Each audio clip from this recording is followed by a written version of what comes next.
بسم اللہ الرحمن الرحیم۔ آج ہم اس ویڈیو میں بات کریں گے حسد۔ دیکھیں، اللہ معاف کرے، حسد بھی ایک اللہ تعالیٰ کا عذاب ہے۔ دیکھیں، کسی کی بھی خوشی نہ دیکھی جائے، کسی کی بھی خوشی برداشت نہ کی جائے تو یہ ایک عذاب ہے۔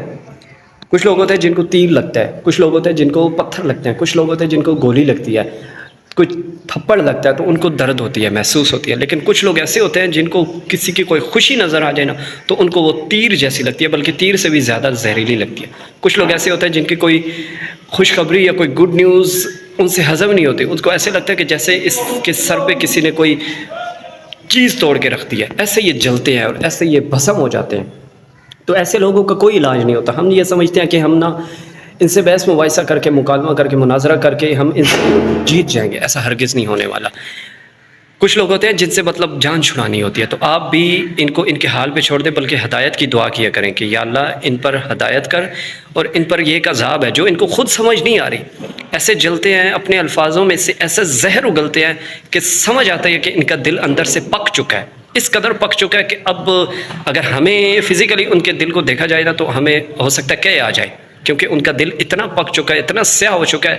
یہی لوگوں کی حسد، لوگوں کی خوشیاں، لوگوں کی چالیں، مطلب اپنا آپ نظر نہیں آنا، بس لوگوں پہ جیسے اس کے مال کا، اس کے جان کا، اس کے آخرت کا اللہ تعالیٰ نے اس کے حساب لینا ہے۔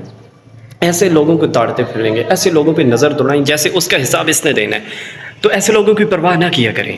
بہت سے لوگ ہوتے ہیں جن کو جانا پڑتا ہے، مطلب کہنا پڑتا ہے کہ نکل، میں تیرے مطلب مقابلے کریں، کیوں ایسے لوگوں پہ انرجی ویسٹ کریں؟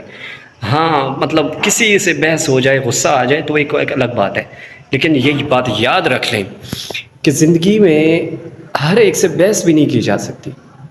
کچھ لوگ بحث کے بھی قابل نہیں ہوتے، اتنے برے ہوتے ہیں کہ ان سے بحث بھی نہیں کی جا سکتی، کہ بس کہہ دیا کر بس تو ٹھیک ہے۔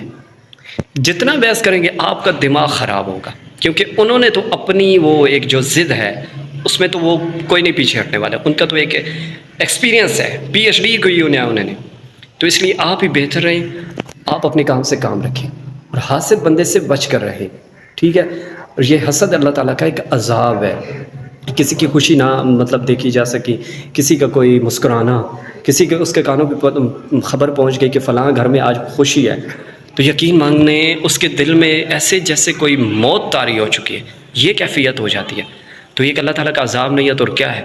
تو اسی طرح ہمیں اللہ سے پناہ مانگنی چاہیے کہ یا اللہ ہمیں حاسدوں سے بچا، اور اس کی ٹینشن نہیں لینی چاہیے۔ دعا ضرور کرنی چاہیے کہ یا اللہ ہمیں بری نظر، برے لوگوں سے بچا، لیکن اس کی ٹینشن نہیں لینی چاہیے۔ وہ الفاظوں کے تیر جو بھی چلا رہے ہیں وہ اپنی لگائی آگ میں خود جل رہے ہیں۔